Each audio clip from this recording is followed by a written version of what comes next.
So this is a story that I'm calling Naked and Afraid. When I was 19, I was studying in Potchefstroom at Northwest University, and it was a week before classes start. Super excited, I went early, left my parents, it was 2 hours away in Johannesburg, and spent the Saturday afternoon in my apartment. I had a 1-bedroom apartment and I stayed by myself. Loved the freedom, and it was a particularly hot evening. So I decided, I'm going to go sans clothes, I'm going to sleep naked tonight. I'm alone, I might as well. So I climb in bed, and a few hours later, I wake up in the dark, as if something pulled me out of my sleep. I look up, and the first thing I see is my bedroom frame, the door frame, and there's a black man-like figure standing in the door frame. And immediately I thought, okay, I'm being haunted. This is definitely a ghost. And like in the movies, I shout out, in the name of Jesus, get out. He didn't get out. And he also didn't float away. And I lied still shocked for a second. Why is this not working? I've seen it working. My light goes on. I see my whole flat is in chaos. My cupboard doors are open. All the clothes are lying everywhere. And the one man turns into 5. They surround me around my ankle bed. And I think, okay, I did my weight training last week, I'll be able to fight. I feel rough gloves and hands all over my body, my legs being grabbed, my arms being pushed down. I get pinned onto my bed. And I still fight, and I broke some of my acrylic nails off fighting. And I knew, okay, they're gonna budge, but their arms just didn't budge. They proceed to tie me up with my TV cables so tight that I can feel it biting into my arms and into my ankles. Ankles bound, arms behind my back, I lie on my bed. And the first thought that came to mind is, if they realize that I don't know how they look, they won't kill me like in all the stories I've read. If they get recognized, then I won't make it. And I dig my head under my pillow, and all I get out is like, don't worry, I didn't see you. And then one of them realized, oh, she can talk, and he grabbed one of my knit jerseys and wrapped it around my face, so much so that the skin on my cheeks tore. Didn't feel it in that moment. It's amazing how numb I got, and I just laid there with my eyes still closed, hoping that's going to work. And I hear them laughing, as if they're having fun, and that disgusted me so much. And then one started saying in Afrikaans, as jy iets probeer, dan gaan ek jou seermaak. Moenie iets probeer nie. And he made a joke with the other guys. In English, that means, if you try something, I'm going to hurt you. And I kept on lying still there and waiting for it to just get over. And I feel, the only place I have feeling is in my chest. My limbs feel like I've been born without limbs. I have no power. And I just think of how nice it was just the day before, walking around in the mall with all the freedom in the world. And now I'm here in these men's hands. They proceed to find my purse and my keys, and of course they're all over the place seeking my personal belongings. And the guy asked me, how do I get into your car? And I'm like trying to show him in the hopes that my alarm doesn't go off. He runs out, leaving the other guys in my flat, I don't know how many.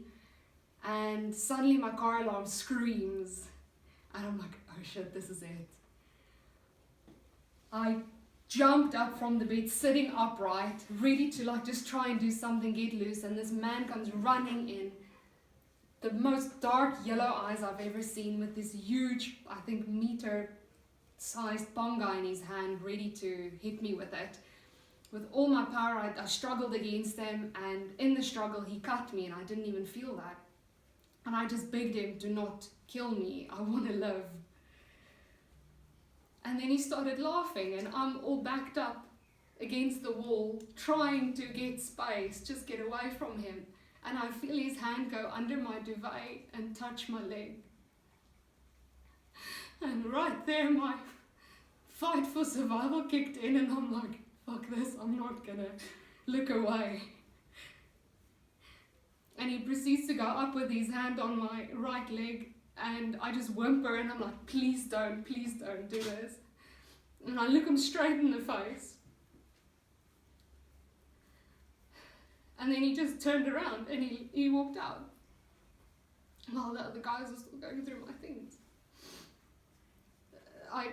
I curled into a ball there and I just wished for death at that point. I'm like, it's okay. I know they're going to kill me. It's alright. As I lie there, and waiting, hoping for this to end, something told me, just get up. And in my mind's eye, I'm seeing this guy in my living room, these two guys, because they were told they have to watch over me while the others are busy. And I'm like, I can't stand up, it's crazy. And again the voice came out, stand up and go. And I called out, I'm like, hello? And no one answered. And I'm like, okay, this could work. And I proceeded to hop out of bed, saw my door still open, the front door, and I hopped out as fast as I can. And that feeling of freedom and that I can live and I'm allowed to live rushed over me. And I started knocking on doors, and the sixth door answered. And there I knew, I'm okay. And she let me in and locked her door. After that chaos, I moved into a new apartment and I was riddled with insomnia, post-traumatic stress, extreme anxiety. Every time there's dark, I would turn into a little girl with fear like nothing else. And it's my last year of university, I have to make it. Through a lot of therapy and work on myself, a few months later I realized, well, I sit alone at night waiting for the sun to come up. I might as well do something with my time. So I took up guitar playing and I started playing, just comforting myself with the guitar. And about 4 months later, I got personally invited to a position overseas as an import consultant in Beijing. I passed my honors with distinctions, and from there just my career exploded. And now I have a web development company that's doing really well, and I also work in real estate, and I just transferred 12 properties this year, and want to do so much more than that. So through this all, I also learned to forgive them, and that is how I healed. Something so terrible must have happened in these men's lives for them to be able to do such terrible things and want to do such bad things to me, that I felt really sorry for them. And through that forgiveness, I got healed and built into the woman that I am now. And that's my story. Wow. Thanks for listening. Sorry for the tears. No, tears are an essential part of our human existence, if you haven't noticed. Thank you. Thank you for your courage. Thank you for your story. I'm really interested in, you didn't say much about the guitar playing and who the guitar teacher was and the singing, because I'm really interested in how we have these experiences in life, some of which are really, really challenging, but they're often, we don't necessarily join the dots. So they made us very largely into the person that we are today. When you look back on that experience, what was if you like the you right? Got a fright.